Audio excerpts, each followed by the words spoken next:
Disclaimer, I just want to say this is a mug game and this is not to be taken seriously, so YouTube staff, thank you for understanding that this is just for entertaining purposes. Please don't ban me. Previously on Kaiserreich, taking over Latvia, securing a new socialist future. I go against that and look to the past.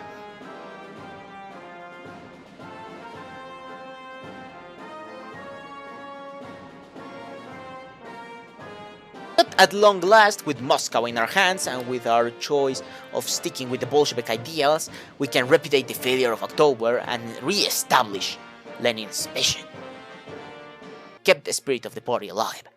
Eventually, they established a modest stronghold in the Baltic Sea, and now they have returned to Moscow, where they may finally shed the shell of the Latvian Socialist Republic and restore the dream of Lenin, a Soviet Union of peoples of the former Russian Empire. Lenin, Trotsky, and the other martyrs of 1917 will be finally honored. With the defeat of the imperialist Germans and the restoration of Lenin's dreams, we can proceed with the next phase of our plan, for we will export the glorious workers' revolution abroad. Of course, such a task will require a new modern army that will liberate the workers of Eurasia. For also, our ideals no longer match those of the syndicalist West, so it's time we go our separate ways. Now, with everything ready, we can venture forward and rescue our comrades under imperialistic oppression, starting with the smaller targets before going against the big fish.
With the Persian Gulf area now under our influence, as well as Central Asia, we can start the big East Asian Liberation War, and take our revenge on the Japanese lapdogs, and the Japanese itself, for their humiliating defeat back in 1905. The war would turn out to be a grueling and costly one, thanks to the underdeveloped regions of Siberia. This meant that supplies were scarce, halting all of the momentum we would otherwise have. Oh, and after 10 years of war, the Americans finally finished their civil war.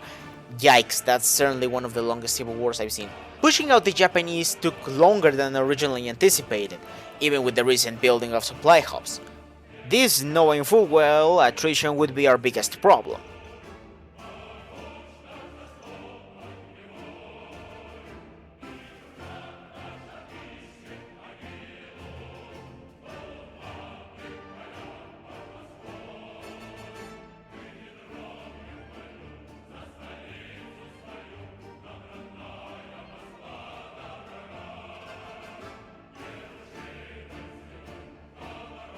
So we instead started moving on the Japanese lapdogs of Manchuria.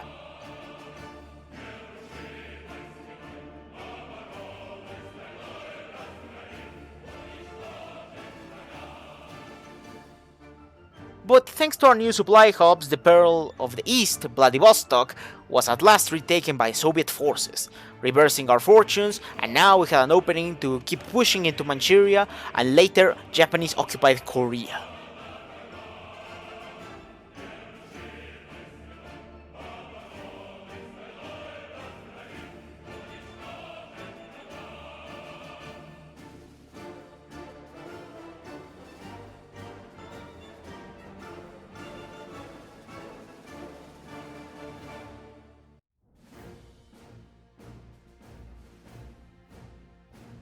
With the fall of the Manchurian capital, their entire government surrendered to us.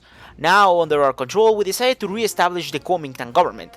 And now that we bordered the outdated and backward imperialistic Qing, it was now time that they too would be liberated. But fighting Lake in China, especially when they had so much time to prepare, thanks to the fact that the Japanese AI was brain dead for some reason, like the Japanese AI nor the Manchurian one started the typical war over the East.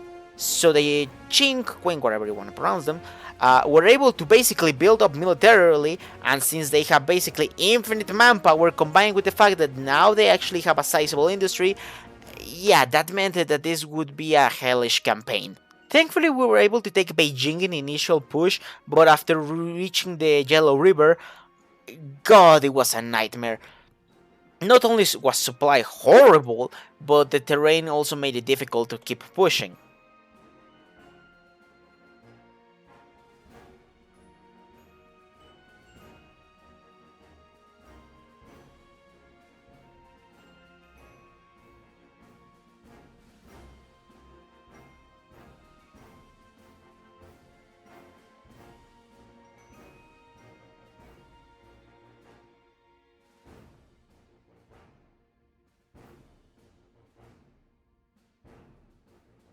The front still made it after a while, thanks to the rough terrain, so I decided to go and take over the independent Qing-aligned warlord in Nanjing.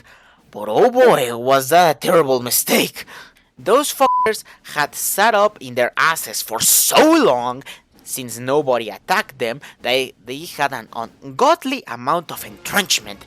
And the fact that the terrain was also horrible around there, it was basically impossible to push anywhere. Like, no joke.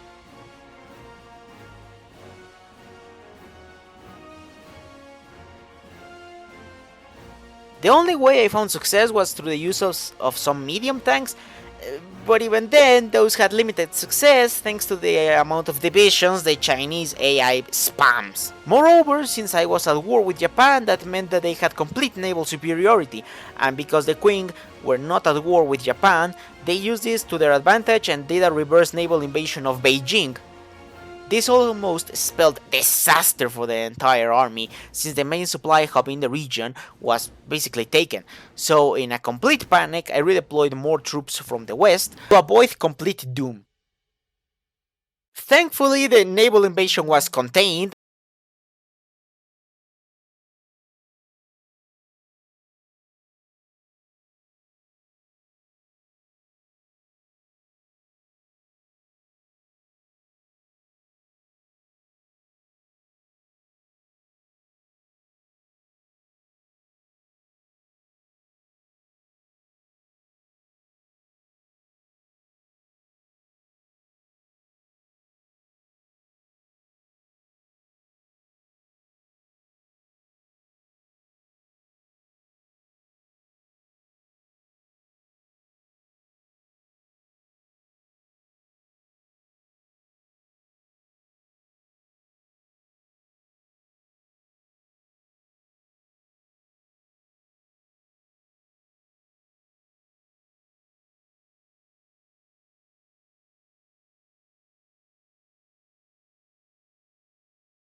I lost 30,000 men in the blink of an eye.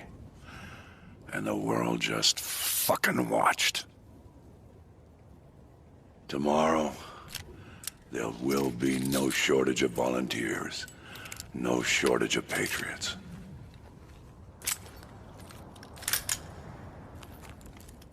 I know you understand.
And with the fall of their ruined capital, Japan was forced to concede defeat, and now we could have our way with Eurasia.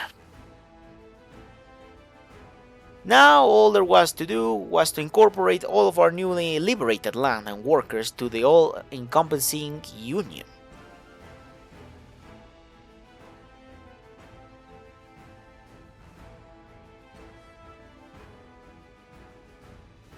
Weeks after the capitulation of Japan, we had to decide the fate of the imperial family.